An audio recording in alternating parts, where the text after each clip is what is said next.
ಅದು ಹೇಗಿರುತ್ತೆ, ಯಾರಿಗಾಗಿರುತ್ತೆ ನೋಡಿ, ಇಲ್ಲಿ ತೋರಿಸ್ತೀನಿ.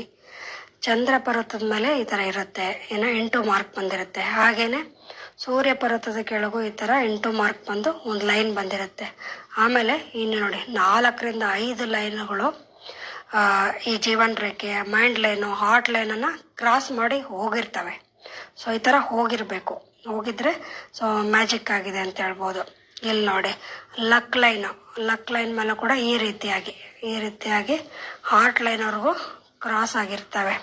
ಸೊ ಇದೆಲ್ಲ ಫುಲ್ಲ ಡಿಸ್ಟರ್ಬ್ ಇರೋಂಥ ರೇಖೆಗಳು ಬರ್ತವೆ. ಇಲ್ಲಿ ನಾವು ಕೆಳಗಡೆ ಏನು ಹೇಳ್ತೀವಿ, ಹೆಬ್ಬೆರಳ ಕೆಳಗಡೆ ಈ ಥರ ಜಾಮ್ ಆಗಿರೋ ಥರ ಕಚಪಿಚು ಅಂತೆಲ್ಲ ರೇಖೆಗಳು ಬಂದಿರ್ತವೆ, ತುಂಬ ರೇಖೆಗಳಿರ್ತವೆ.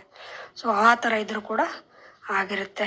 ನೋಡಿಲ್ಲ, ಈ ಬ್ರೈನ್ ಲೈನು ಈ ರೀತಿಯಾಗಿ 8 ಮಾರ್ಕ್ ಬಂದಿದ್ರು ಸೊ ಇದಾಗಿರುತ್ತೆ. ಸೊ ಇಲ್ಲಿ ಬ್ರೈನ್ ಲೈನಲ್ಲೂ ಕೂಡ ಈ ಥರ ಒಂಥರ ಬಾಕ್ಸ್ ಥರ ಬಂದಿರುತ್ತೆ. ಈ ಥರ ಇದ್ರೂ ಕೂಡ ಬ್ಲ್ಯಾಕ್ ಮ್ಯಾಜಿಕ್ ಆಗಿದೆ ಅಂತ ಹೇಳ್ಬೋದು. ಸೊ ಹಾಗೇನೆ ಫುಲ್ಲು ಎಲ್ಲ ನೋಡಿದಾಗ ಬರೀ ಗೆರೆಗಳೇ ಕಾಣ್ತಾ ಇರ್ತವೆ, ಆವಾಗಲೂ ಕೂಡ ನೋಡ್ಬೋದು. ಮತ್ತಿಲ್ಲಿ ನೋಡಿ, ಈ ಮದುವೆದ ಲೈನಲ್ಲೂ ಕೂಡ ಡಿಸ್ಟರ್ಬ್ ಆಗುತ್ತೆ. ಯಾವ ಥರ ಅಂದರೆ ಈ ಥರ. ಸೊ ಈ ಲೈನ್ ಮೇಲೂ ಕೂಡ ಹೀಗೆ ಕ್ರಾಸ್ ಥರ ಬಂದಿರ್ತವೆ. ಮತ್ತು ಇಲ್ಲಿ ನಾವು ಪ್ರವಾಸದ ಲೈನ್ ಅಂತ ಏನು ಹೇಳ್ತೀವಿ, ಅದರ ಮೇಲೆ